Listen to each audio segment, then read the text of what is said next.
Civil rights is talked about in schools. It is talked about in a very generalized idea. I have personally never felt that we have focused in on some of the main characters or main factors that led to the impactful changes that we see today. I mean, for instance, we've gone over and over again about the lives and legacies of Martin Luther King and Rosa Parks, but there are some equally important figures that we haven't really touched about or really expanded on their legacy of what they really did for this country.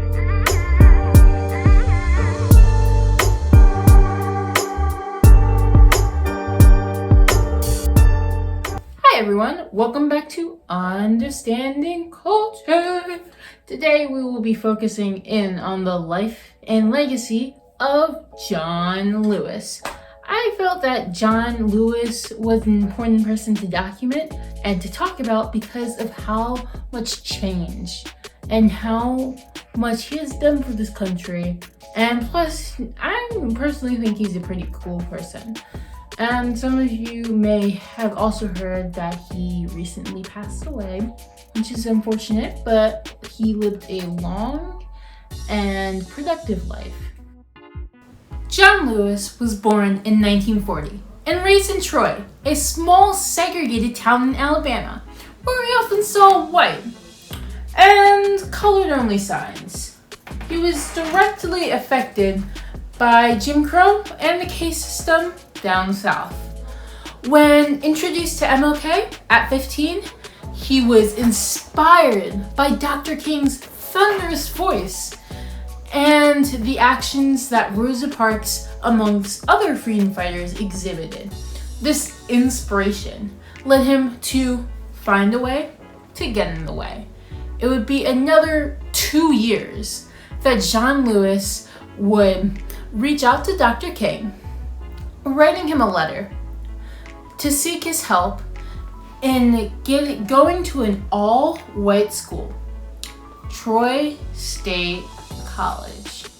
As a result of this interaction, Dr. King would provide him the resources to go to a school in Nashville at American Baptist College and Fisk University, both HBCUs, historically black universities. John Lewis ended up never attending Troy College, the college that he originally wanted to go to, because of the many hurdles and dangers it would place himself and his family. For instance, his home could be bombed. He would have to sue the state of Alabama. Luckily, his time at Fisk University proved to be very useful and valuable, since John Lewis was able to have more interactions with Rosa Parks and Dr. King, who would often give speeches there. Lewis was even able to keep in contact with MLK, which later led to MLK encouraging Lewis to finish school and offering him a job at the Southern Leadership Conference, King's organization. I mean, even though John Lewis didn't get to attend Troy University, everything still worked out for him, which I think is pretty inspiring. And the first time I got arrested, I felt free. I felt liberated. I felt like I crossed over. During the 60s, as a young man, John Lewis became heavily involved with the civil rights movement. His involvement led to him being arrested 40 times, and he almost died at the Edmund Pettus Bridge. His first notable protest, however, came in 1961 as a freedom rider.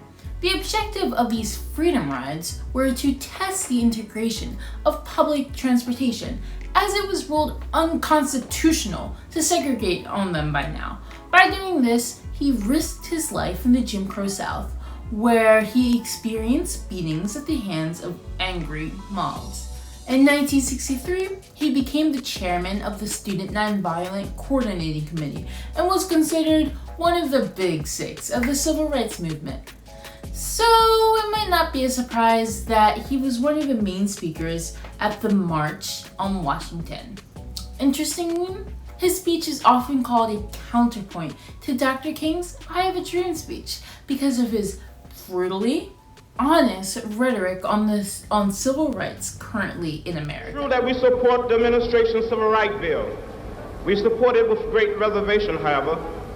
Unless Title 3 is put in this bill, there's nothing to protect the young children and old women who must face police dogs and fire hoses in the South while they engage in peaceful demonstrations. Later during this period, John Lewis found out that MLK was dead. This was a major turning point in Lewis's life because of how much he had helped and impacted him. John Lewis also met JFK for the last time at the March on Washington, and Robert Kennedy, who worked closely with Dr. King and John Lewis, was also killed 2 months after Dr. King. John Lewis still recounted these memories with King like when he was planning the Poor People's Campaign, in hopes of bringing various ethnicities together to march to Washington.